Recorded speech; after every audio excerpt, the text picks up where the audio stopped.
back at it again. Well, let's just update where we are with this whole thing. Start with the production side. Yeah, been in the process for 2.5 years, coming up on 3 years, I think. So on the production side, it's been great. It's been an awesome experience from the first time we got together back in April of 2017, and got Barry involved. Me and Todd talked, and we got Barry, and he said he's on board. And we, the next month, we were going to Connecticut and lined up some interviews there, not knowing kind of where this was going to go, how much. At that time, it's kind of you just hope for things to happen and people to get involved and get interviews and at that time we had Reed Howard. We lined up. We interviewed Barry and Bob Carney, and that went great. It was a great experience. And then it was kind of like, well, what do we do now? Who else can we go after? Reaching out. We had a groove. We established a groove. Yeah, kind of set a standard, a quality standard of what we were trying to do. We knew how much time everyone was going to take, which was much longer than we originally anticipated, because people have more stories to tell than we imagined. Yeah. Which was great. Yeah. From my perspective, doing most of the interviews, I really didn't know that there would be this depth of material and different perspectives. Because you read about Moe, everybody sort of shares the same information. So it sounds like collectively there is this guy and here's who he is.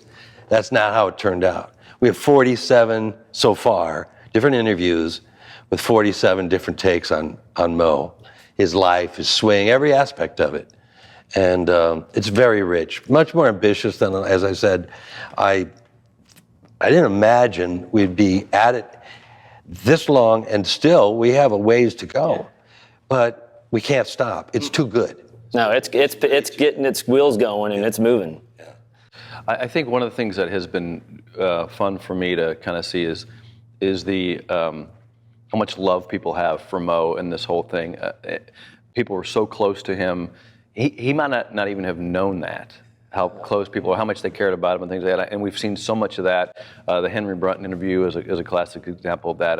His interview was fantastic. And I've known Henry for a long time, but I didn't know all that stuff about Henry. And when he talked about Moe and how much he cared about Moe and what Moe meant to him and he meant to Moe, that was really good. Yeah. It was really good. And I've seen a lot of that. And of course, had to ask everyone we talked to their reaction to Moe's passing, which everyone expected it, but there's a certain day when it happens. And in virtually every interview, people would hit an emotional wall there. Yeah, one of the biggest ones was Mike Martz when we went to Canada, and his his emotion. It was our first really wow. Okay, this is how much he impacted those people's lives, and when he passed, how hard it was for many of them. Well, all of us had tears in our eyes. Oh, yeah. I looked around.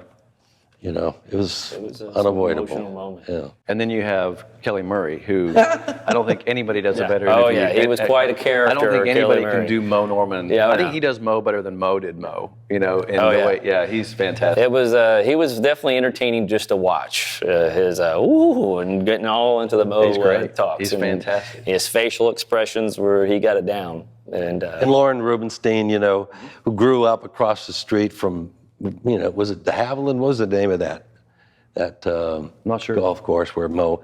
So he saw Moe from the time he was a young boy, develop all the way through, and he wrote a book about him. And has the factual information about him that, as a journalist, he's not entitled to just spin stories, whether they're true or not. So he was kind of like our bedrock, of information. And then even hearing from Tim O'Connor, who wrote the book, The Feeling of Greatness, hearing his stories that we experienced. But at the same time, Herb Holzheiser and Tim, McCutcheon, them going at it together was quite fun. It was very fun to watch. Yeah. The ones that kind of been around him for years and played with him and hung out with him. Well, one of the things that you really saw in all these things where we're seeing this, and as this story develops, we're seeing the different eras that Moe went through in his life at different times. He had the younger years and the middle years and the older years, and you're hearing people talk about him when they knew him in these periods of time. So there's a lot of stories there that were archaeologists digging these things out, and people are going to have it's an amazing story. Well, they're going to have a difficult time sorting out the truth, because some of these stories have been told and retold, and they become part of the mythology of Moe, and they're almost always a kernel of truth, but people's remembrances of these things can often be competing with. And we're not trying to present a unified picture. We're trying to show the mosaic that was Moe, because he showed himself differently to different people. Yeah, well, like the tour players, for example, and I kind of approached Moe from that perspective as this incredible ball striker, and you had David Frost talking about Moe in the sense of, I just had to see this legend hit balls. I mean, he just was a legend to him. And what did David say? Like, if you saw a Moe on the range, you had to go watch him hit golf balls because he was that good. So you have that perspective. Then you had the Peter Jacobsen perspective, where he saw Moe as this, and Peter himself being an incredible entertainer in the golf. Peter, said to us, hey, we're in the entertainment business here. And he saw Moe as a great entertainer, whereas people, other people said Moe was autistic, but then you put a golf club in his hands and he morphed into this incredible entertainer, and Peter Jacobsen saw that. So you had this type of story too. It's just great to see it evolve. And speaking of autism, which is has been a raging debate about among Moe's fans and even close associates, we interviewed Dr. Daryl Trefford, who's the world's leading expert on savants, which he has made a study of Moe himself. He wasn't really that into Moe or golf till we introduced him to this challenge. And it's, you'll see in the results, but he has really interesting take on what happened to Moe.